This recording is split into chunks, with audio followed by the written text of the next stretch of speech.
So this next person, I've gotten to know over the years. He's a really big participant through Sociobiol and telling stories. A few years ago, after a few years of hosting Long Story Short, I was like, you know what we need to do? We need to have a best of show, like share this with a bigger room and feature a bunch of people with some great stories and ask them to come forward. So one of the first persons I thought of was this guy, Chris Onderdonk. And like I say, I've known him for 3-4 years, and it's not until about 3 months ago that I learned how to pronounce his last name. Onderdonk. Say it with me. Onderdonk. Doesn't it sound like a Norwegian board game? I've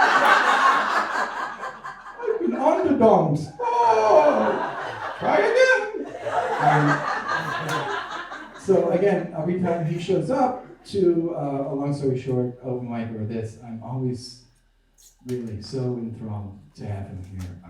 Ladies and gentlemen, he is Chris is a clinical social worker. He works with a lot of hospice stuff, and I do too. And so from the first moment I met him, I just had this connection because he's very understanding of the human condition, and he has the balls to get vulnerable too. Let's put it together for Chris Onderdonk.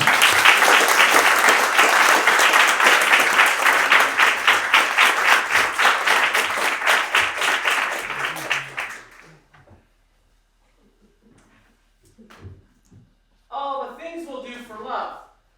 Huh? Like, say, agree to run a marathon, which, in case you didn't know, the marathon was inspired by an ancient Greek soldier who ran and ran and ran until he dropped dead. Great idea, Chris. Here's the thing. It's 2005, and my girlfriend Tessa floats this idea of running a marathon together. And the thing is, I love Tessa, and Tessa loves running. So the calculus I did early on in our relationship was, well, if I could love running, then we could love running together, and our love would grow. Challenge has been, well, Tessa is a natural born runner. She's 5'1", 100 pounds. Me, I'm more like Godzilla in like running shoes. But there's just something about this idea of a marathon that just takes hold of me. Look, 7 years into our relationship, and I still want to woo Tessa, okay? And what better way to say, I love you, than, yes, honey, I'll run 26.2 miles with you. Yes, great idea. But you see, I'm not thinking about the 26.2 miles. What I'm really thinking about, what I'm imagining is Tessa and I training together and running together and hand in hand crossing the finish line. Like our love will just, nothing can stop us, Something gives me pause. You see, Tessa has already run a marathon with her best friend who, at mile 23, collapsed and implored Tessa, go, finish, Tessa. And Tessa did. She finished. But look, that is not going to happen to us, okay? Not going to happen because we're going to follow a strict training regimen, and we do. A months-long training regimen that leads us to this moment right now, the starting line of the 2005 Rock and Roll Marathon. And we're ready. I am ready. The race starts in an adrenaline-fueled rush. Rock bands are playing, running Elvises. There's screaming and cheering, banners and signs. And I'm like, woo, baby, I'm on fire, man. This is like, oh my, cloud nine. Mile 3, still riding that adrenaline. Woo. Mile 9, I'm solid. Okay. Mile 12. Man, not even halfway there yet. Jesus Christ. Mile 16. Oh, man, this blistering sun. Ah. We finally get to mile 19. And I'm just like feeling like that ancient Greek soldier. Like if I go another mile, like I'm gonna fucking die. Like I'm fucking dead. And here's the thing, guys. You talk to anyone about running a marathon, and you will invariably hear about this phenomenon of hitting the wall. Okay? This is the point in the race where your body says, stop. Stop the madness! Enough! I'm hitting the wall at mile 19. Usually happens at mile 21. I got 7 miles left to go. So I decided to look over at Tessa to see how she's doing. Tessa is just floating on air. Moving like a machine. I don't know about you, but when you're literally doing the hardest thing you've ever had to do and the person next to you is just gliding along, my reaction, I start to get fucking pissed. Tessa, I'm like thinking, how dare you? How dare you make this look easy? I was like, how did I get myself into this mess?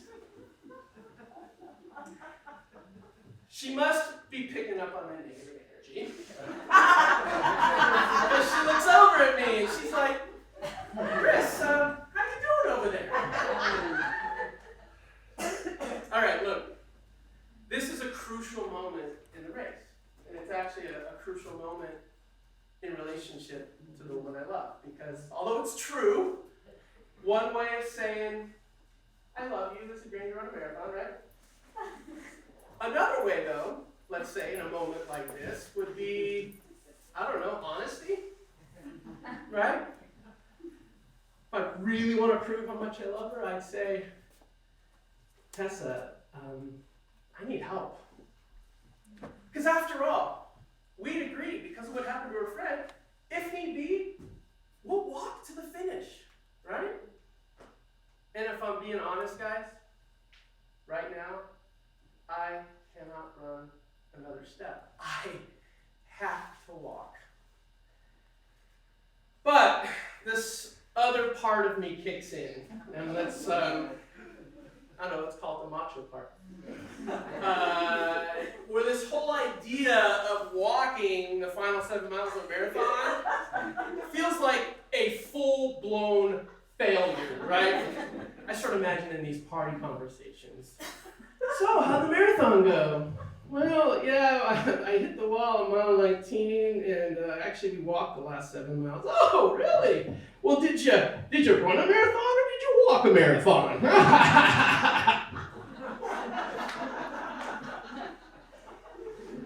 So the pride is kicking in hard right now. I am not walking to the finish. So I'm running. I look over at Tessa and I say, yeah, I'm doing fine. Enthusiastic thumbs up. Guys, I am not doing fine at all. I am not doing fine. Nah, not doing fine. Mile 23. Or, God, where's it 22? Man, things are starting to get really fucking weird around here. I swear we've been at this water station before. This is a test. I'm being tested right now. That's what this is. This is a test. This is a test of the emergency broadcast system. This is only a test. Mile 24, 25, my God, just over a mile to go. God, are we there yet? What the hell's going on? Oh, but the screams from the onlookers are starting to escalate. It must be getting closer. So grab the water. Oh, shit. Grab the water. Oh, man, it's gone. Oh, it's gone. You don't know what you got till it's gone. My God, I've got to be there. Are we there yet? Dad! you know, oh man. I think that's it. I see it. That's the finish. Almost there. I'm walking now. Shit. Oh well. Oh shit. I stumbled.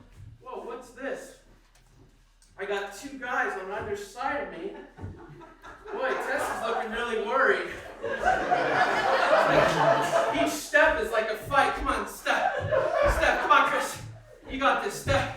And step. Oh fuck! What? What the fuck? I'm on my back. Blue sky. Palm trees. Smelling salts? Paramedic? Chris, do you know what year it is? 2005. Do you know what month it is? It's June. Do you know where you are? I'm at the finish line of the rock and roll marathon. No, Chris. Not quite. Just another half mile to go.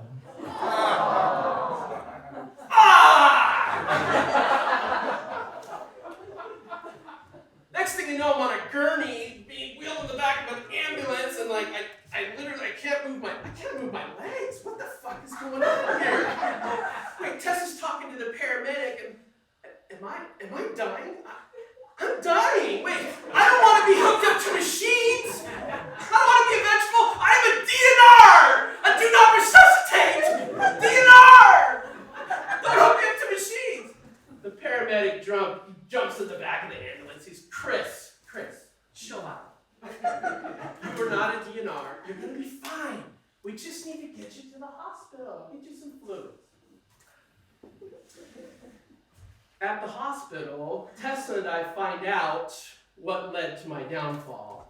The doctor tells us rhabdomyolysis, the silent killer. I was killing my muscle cells and the contents were spilling into my blood. He tells us, you were in kidney failure. You could have died. Oh, so I guess I wasn't hitting the wall. I was just dying. Makes sense.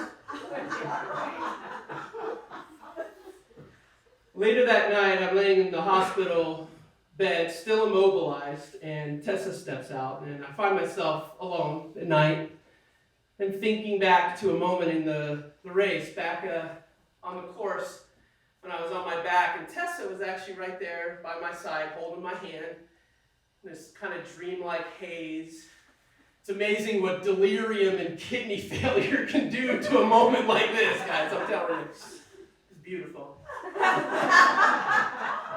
And I say, Tessa, I have to ask, did you finish? She looks at me, she says, Chris, no, I'm here, and we made it. We made it far enough. Daddy, are we there yet? It's 2018, 13 years after my marathon meltdown.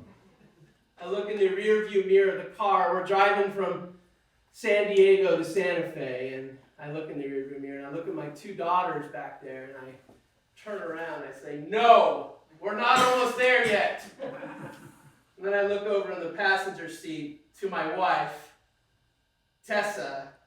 We exchange a little eye roll and a smirk.